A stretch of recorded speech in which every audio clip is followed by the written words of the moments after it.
Hi, hello everyone, and welcome back to Writing Guy. So here's another episode of the Fountain Pen Thoughts, and I think we're gonna get into a very well talked about topic of the fountain pen hobby, that is journaling. Journaling can be a powerful tool for self-reflection, emotional expressions, and personal growth.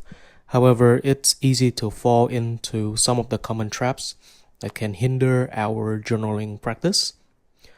Before we started, I would like to invite you to check out awritingguy.com, where you'll find a wealth of reviews, articles, and writing goods that can help you enhance your writing and journaling experience. Check out the pinned comment for October's discount code. They have limited usage, so please check them out. All of your purchases are very appreciated, and they support the channel and allows me to do this full time and creating content for you. Now let's get back to the video. So journaling is important, but how important is it? It's more than just putting pens to paper. I think it's a process that helps clarify your thoughts, release your emotions, and explore your ideas in a more filtered way. It can be therapeutic, and it allows us to process our experiences and understand ourselves better.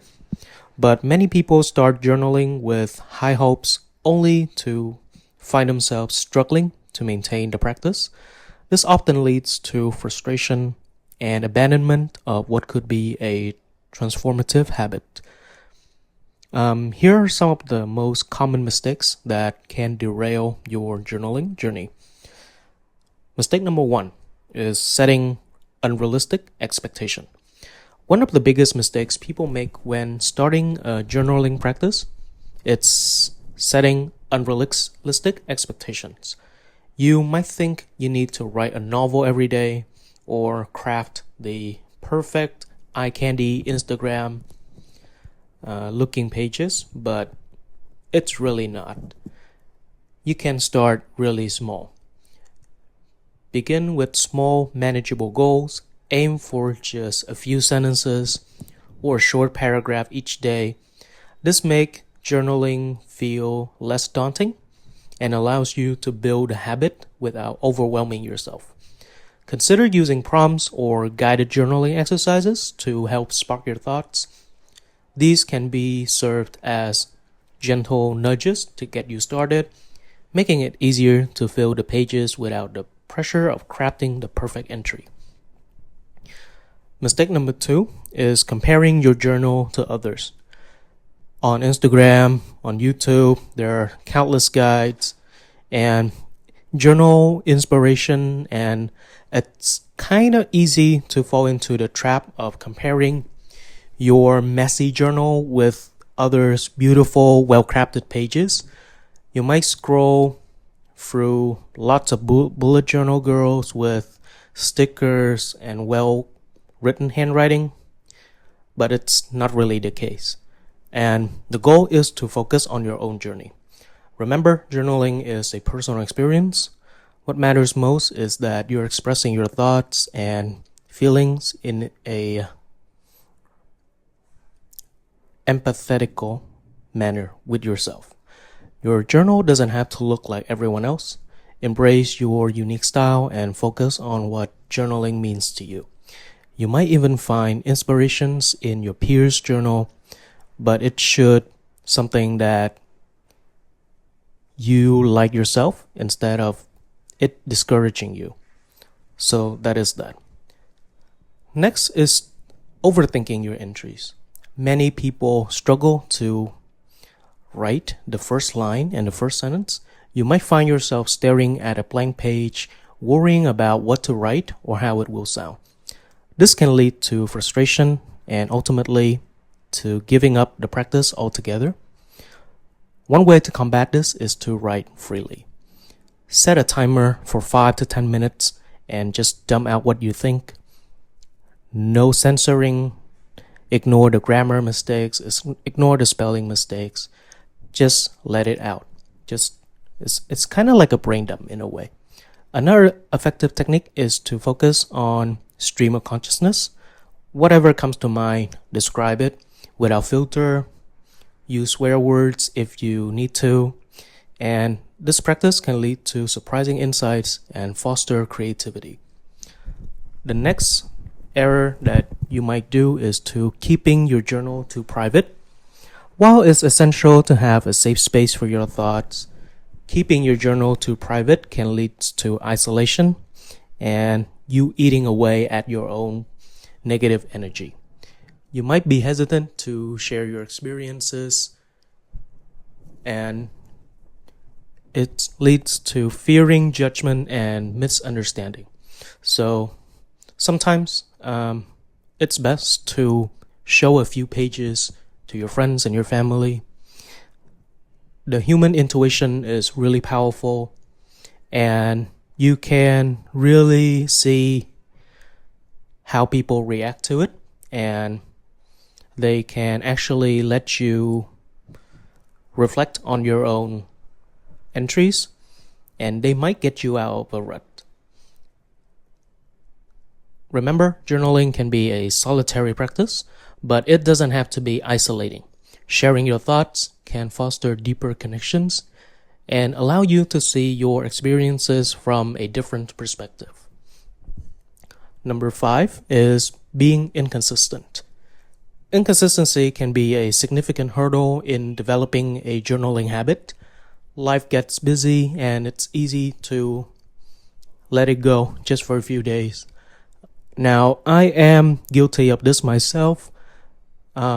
You may have seen some of the Instagram posts of me buying the Hobonichi 5-year journal, and I actually fell into the trap and skipped the whole first year. Yeah, I did that. So don't feel embarrassed that you skipped out a few months.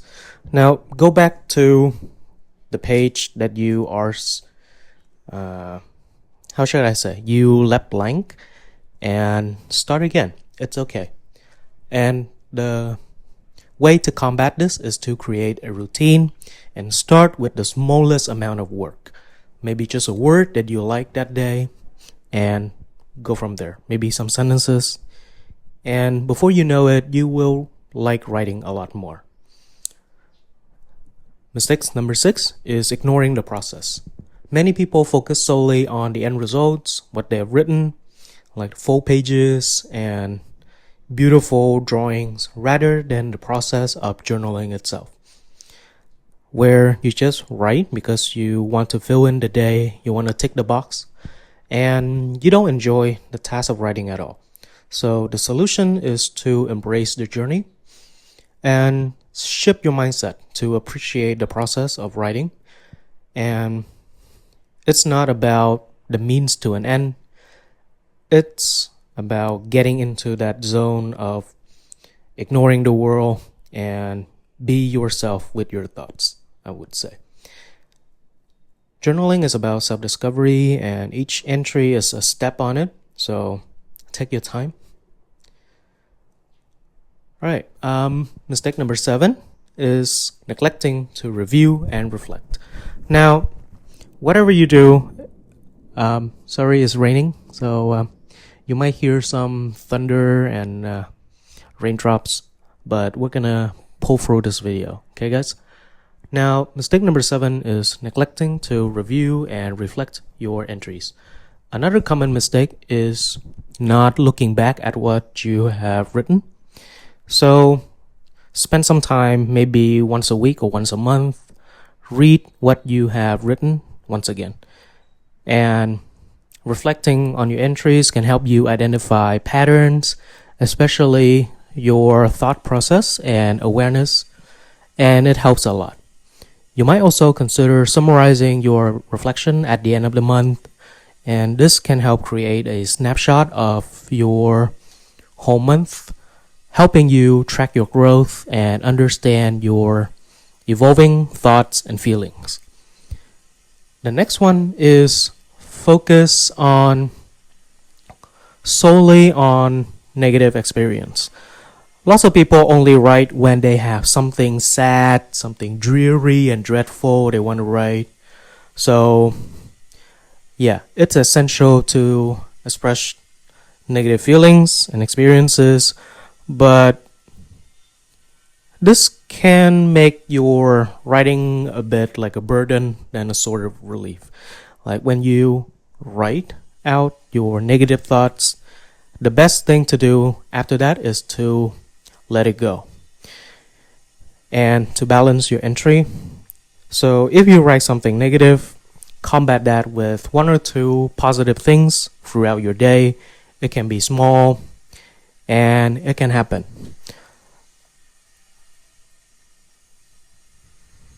Next is to not personalizing your journal.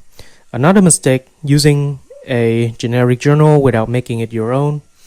Lots of people just keep a standard looking notebook and they write as if they are doing administrative work. They're not adding any sort of personalized flair. And this can be a personal thing, but I like my journal cover to be as pristine as possible because I find that stickers and nylon covers, they scratch over time and they get grimy and dirty. So consider using your own style and personalization to make it your own. And you might find that you want to go outside with your journal a bit more often, and people look at it, they know, okay, that's your journal, and they wouldn't want to touch it. If you only have a generic notebook, people might just grab it and open it without you looking, and it might be troublesome if that happens, right? The next mistake is forgetting the power of questions. Now, on the website awritingguy.com, I had an article writing really deeply on questions from the linguistics perspective. You can go and check that out. I'm really proud of it, but let's get back to the video. Now, people think that they have to generate their own ideas, but where do the ideas come from, right? Questions is a sort of filter that limits your range of thoughts, I would say. Now, prompts can range from simple questions to more complex theme. And when people ask you the question, you already have like a sense of what you're gonna say, right? So start using questions. Start from the simplest one and try to answer with your definite ideas. Not like, I don't know. You want a definite answer, a reason why, and the example, or something to back up your opinion. All right. If you want to get into that a bit more, I'll make another episode on it. But there you go. Mistake number 11 is allowing perfectionism to rule. Perfectionism can be a significant barrier in journaling. The desire to craft the perfect entry can lead to anxiety. So make messy journals. Okay, guys? Lastly, some people forget to have fun. So infuse joy into your writing. And to end it, in the comments, I will write a list of things that you might do accidentally, and in the comments below, guys, please comment down how you come up with solutions for these. And again, before we end the episode, please go to awritingguy.com for more articles, prompts, and resources that can elevate your writing and journaling experience. So use the discount code as well. They're only available for a limited amount of time. Thank you guys for watching, and I'll see you in the next one.